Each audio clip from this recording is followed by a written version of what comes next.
vibeBooks presents Oliver Twist, Chapter 26, by Charles Dickens. Chapter 26, in which a mysterious character appears upon the scene. And many things, inseparable from this history, are done and performed. The old man had gained the street corner before he began to recover the effect of Toby Crackett's intelligence.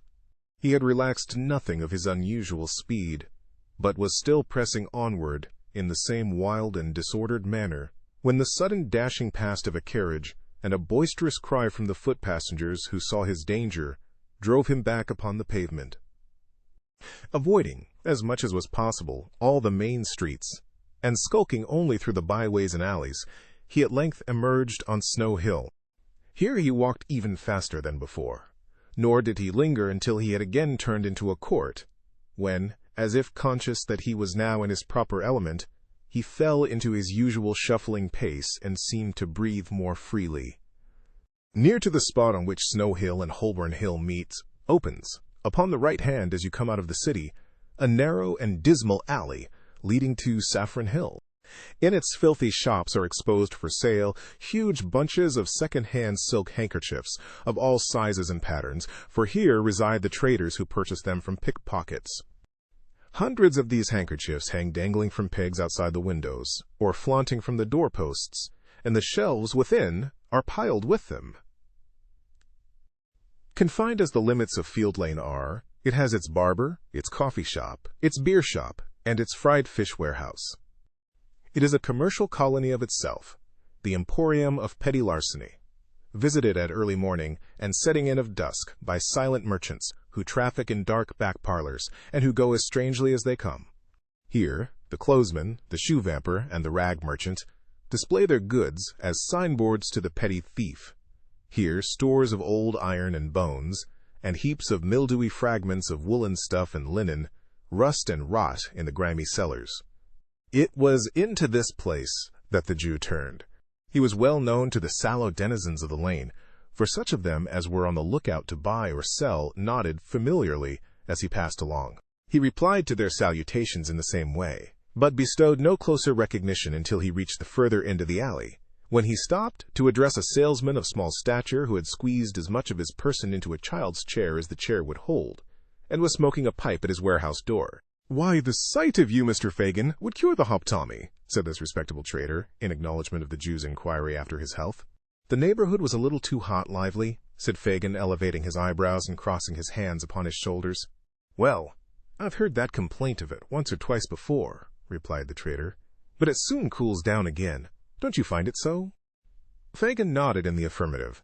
Pointing in the direction of Saffron Hill, he inquired whether anyone was up yonder tonight. "At the Cripples?" inquired the man. The Jew nodded. "Let me see," pursued the merchant, reflecting.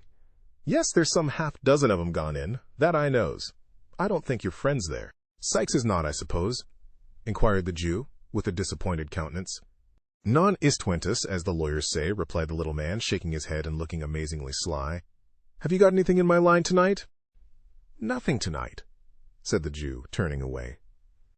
"Are you going up to the Cripples, Fagin?" cried the little man, calling after him. "Stop! I don't mind if I have a drop there with you." But as the Jew, looking back, waved his hand to intimate that he preferred being alone, and, moreover, as the little man could not very easily disengage himself from the chair, the sign of the Cripples was, for a time, bereft of the advantage of Mr. Lively's presence. By the time he had got upon his legs, the Jew had disappeared. So Mr. Lively, after ineffectually standing on tiptoe, in the hope of catching sight of him, again forced himself into the little chair, and, exchanging a shake of the head with a lady in the opposite shop, in which doubt and mistrust were plainly mingled, resumed his pipe with a grave demeanor. The Three Cripples, or rather the Cripples, which was the sign by which the establishment was familiarly known to its patrons, was the public house in which Mr. Sykes and his dog have already figured. Merely making a sign to a man at the bar, Fagin walked straight upstairs, and opening the door of a room, and softly insinuating himself into the chamber, looked anxiously about, shading his eyes with his hand, as if in search of some particular person. The room was illuminated by 2 gas lights, the glare of which was prevented by the barred shutters, and closely drawn curtains of faded red from being visible outside.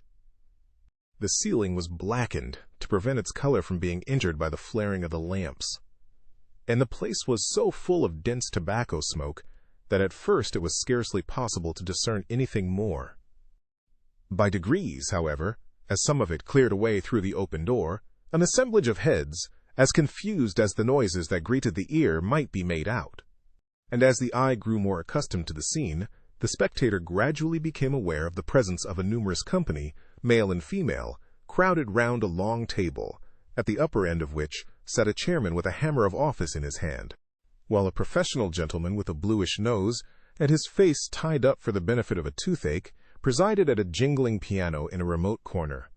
As Fagin stepped softly in, the professional gentleman, running over the keys by way of prelude, occasioned a general cry of order for a song, which, having subsided, a young lady proceeded to entertain the company with a ballad in 4 verses, between each of which the accompanist played the melody all through as loud as he could.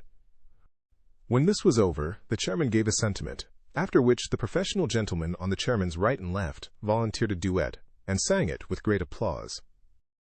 It was curious to observe some faces which stood out prominently from among the group.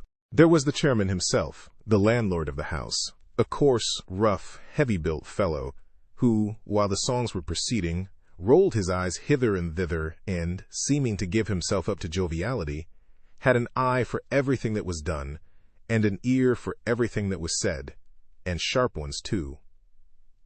Near him were the singers, receiving with professional indifference the compliments of the company, and applying themselves, in turn, to a dozen proffered glasses of spirits and water, tendered by their more boisterous admirers, whose countenances, expressive of almost every vice in almost every grade, irresistibly attracted the attention by their very repulsiveness.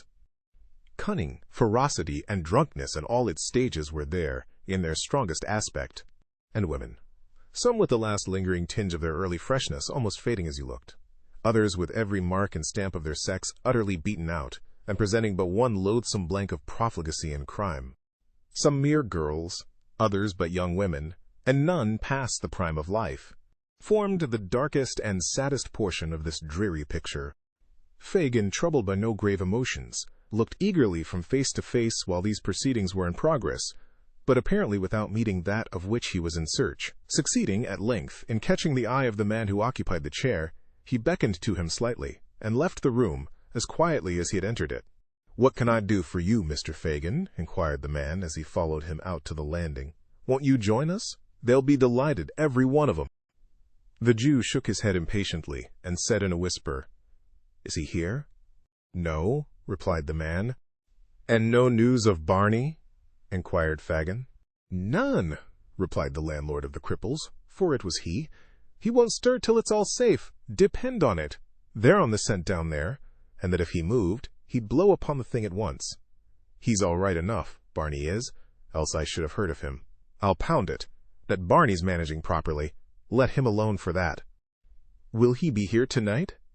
asked the Jew, laying the same emphasis on the pronoun as before.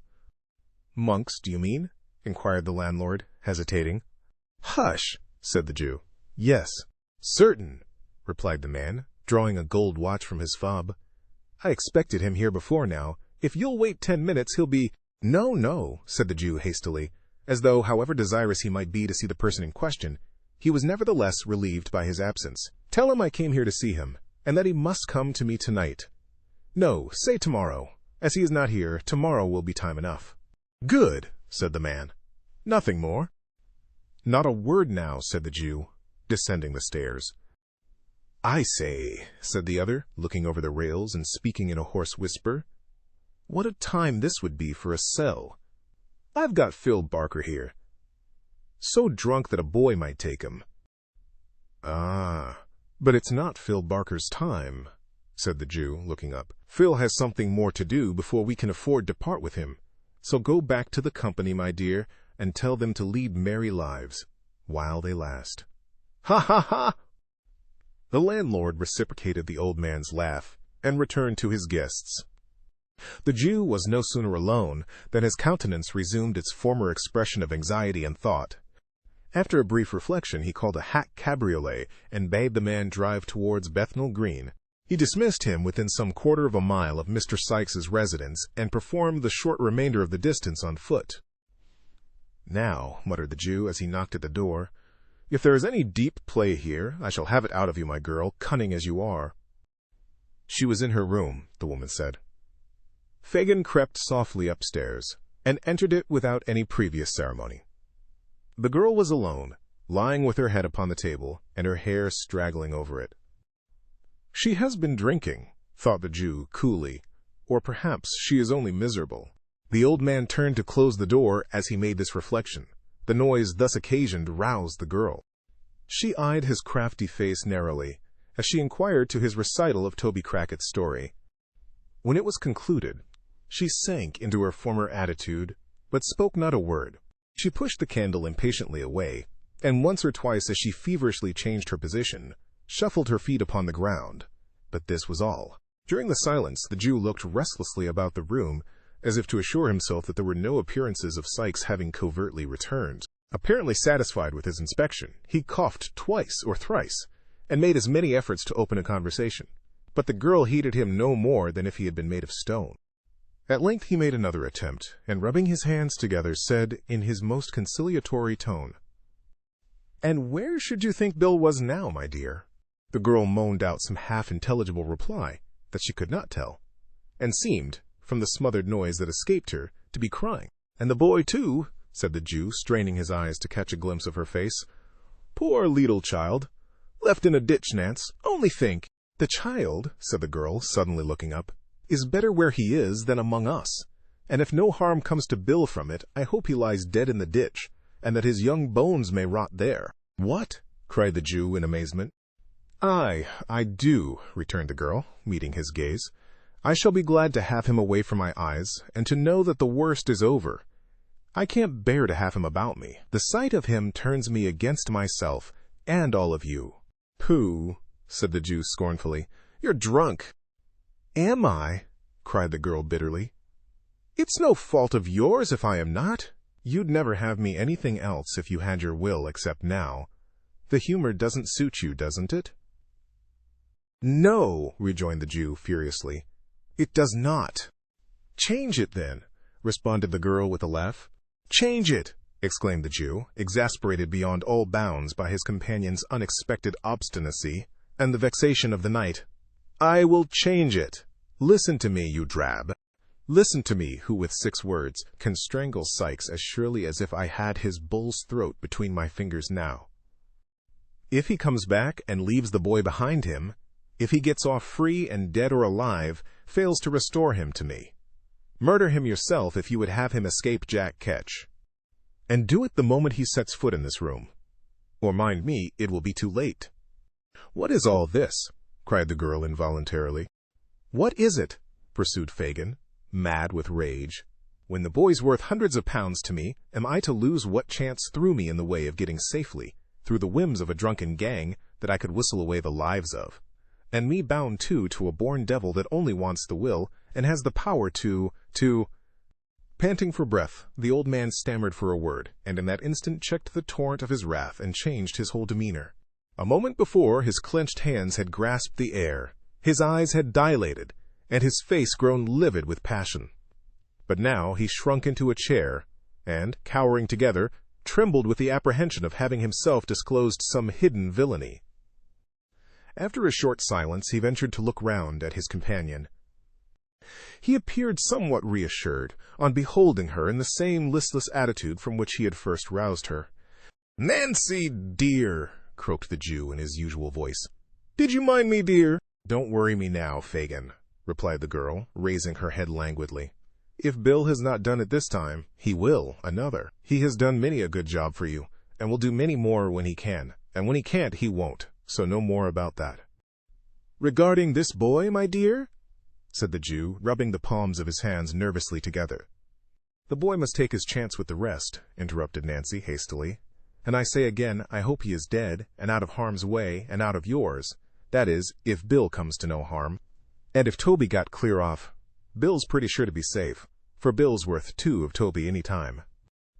"And about what I was saying, my dear?"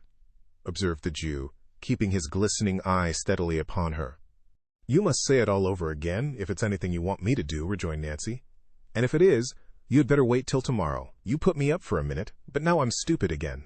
Fagin put several other questions, all with the same drift of ascertaining whether the girl had profited by his unguarded hints. But she answered them so readily, and was withal so utterly unmoved by his searching looks, that his original impression of her being more than a trifle in liquor was confirmed. Nancy, indeed, was not exempt from a failing which was very common among the Jew's female pupils, and in which, in their tenderer years, they were rather encouraged than checked.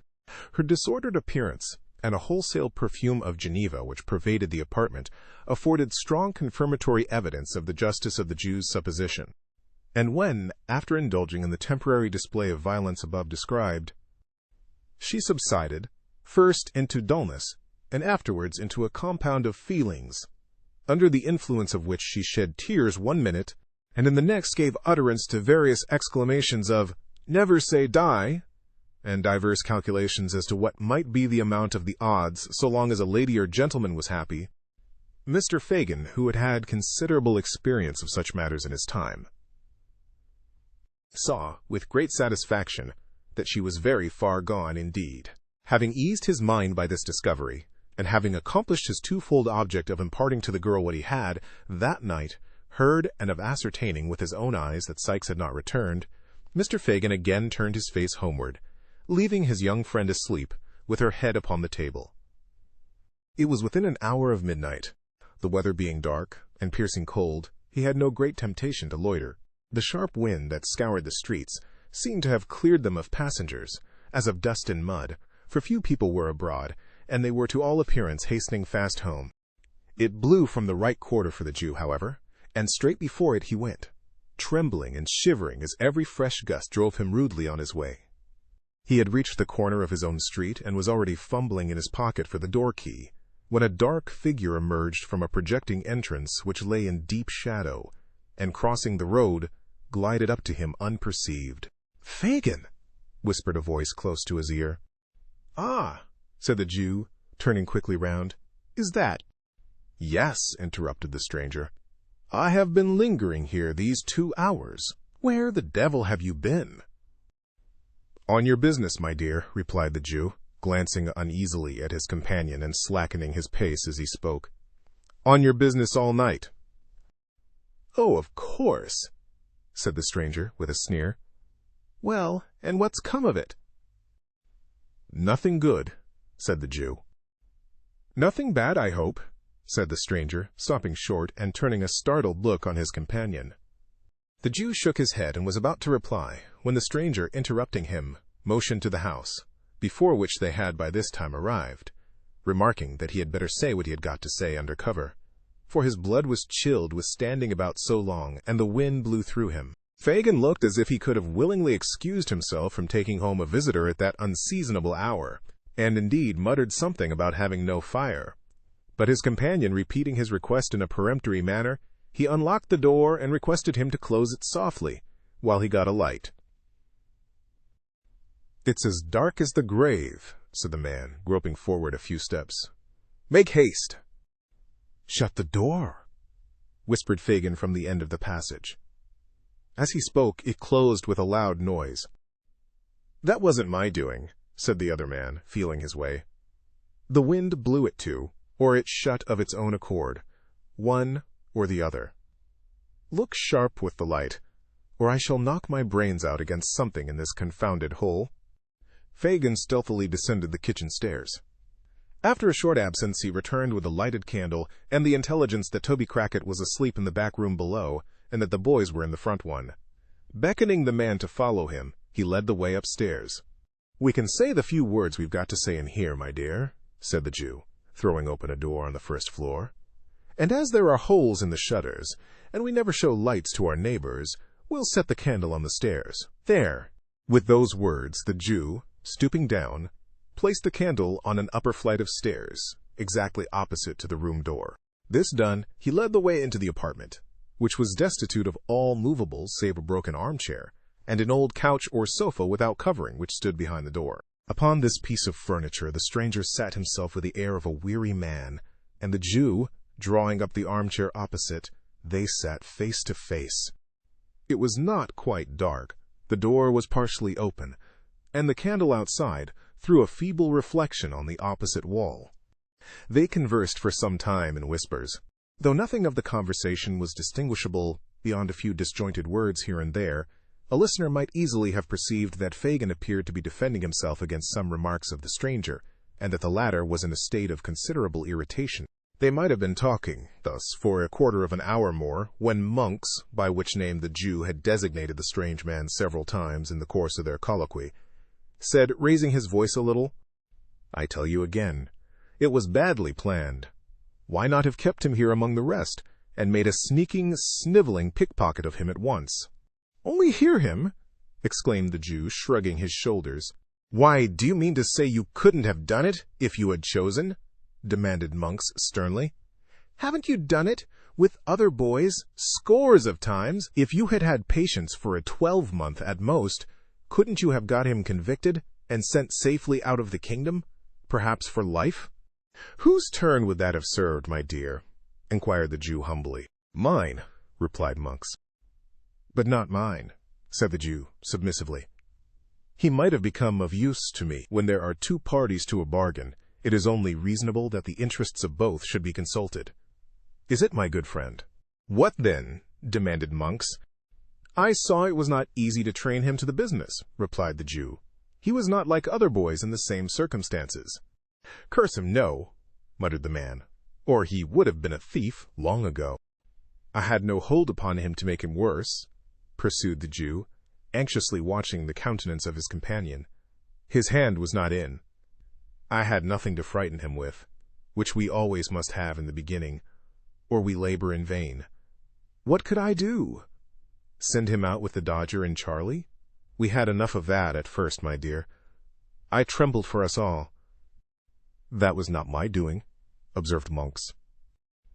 "No, no, my dear," renewed the Jew, "and I don't quarrel with it now, because if it had never happened, you might never have clapped eyes on the boy to notice him, and so led to the discovery that it was him you were looking for. Well, I got him back for you by means of the girl, and then she begins to favor him." "Throttle the girl?" said Monks impatiently. "Why, we can't afford to do that just now, my dear," replied the Jew, smiling. "And besides, that sort of thing is not in our way, or one of these days I might be glad to have it done. I know what these girls are, Monks, well. As soon as the boy begins to harden, she'll care no more for him than for a block of wood. You want him made a thief. If he is alive, I can make him one from this time. And if, said the Jew, drawing nearer to the other, it's not likely, mind, but if the worst comes to the worst, and he is dead—" "It's no fault of mine if he is," interposed the other man, with a look of terror, and clasping the Jew's arm with trembling hands. "Mind that, Fagin, I had no hand in it. Anything but his death I told you from the first. I won't shed blood, it's always found out, and haunts a man besides. If they shot him dead, I was not the cause. Do you hear me? Fire this infernal den, what's that?" "What?" cried the Jew, grasping the coward round the body, with both arms as he sprung to his feet. "Where?" "Yonder," replied the man, glaring at the opposite wall. "The shadow! I saw the shadow of a woman, in a cloak and bonnet, pass along the wainscot like a breath." The Jew released his hold, and they rushed tumultuously from the room.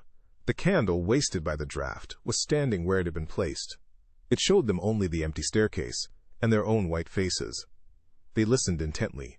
A profound silence reigned throughout the house. "It's your fancy," said the Jew, taking up the light and turning to his companion. "I'll swear I saw it," replied Monks, trembling. "It was bending forward when I saw it first, and when I spoke, it darted away."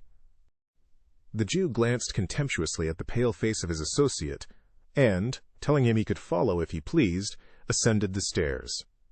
They looked into all the rooms. They were cold, bare, and empty. They descended into the passage, and thence into the cellars below. The green damp hung upon the low walls. The tracks of the snail and slug glistened in the light of the candle. but all was still as death. "What do you think now?" said the Jew when they had regained the passage. "Besides ourselves, there's not a creature in the house except Toby and the boys, and they're safe enough. See here." As a proof of the fact, the Jew drew forth 2 keys from his pocket, and explained that when he first went downstairs, he had locked them in to prevent any intrusion on the conference. This accumulated testimony effectually staggered Mr. Monks.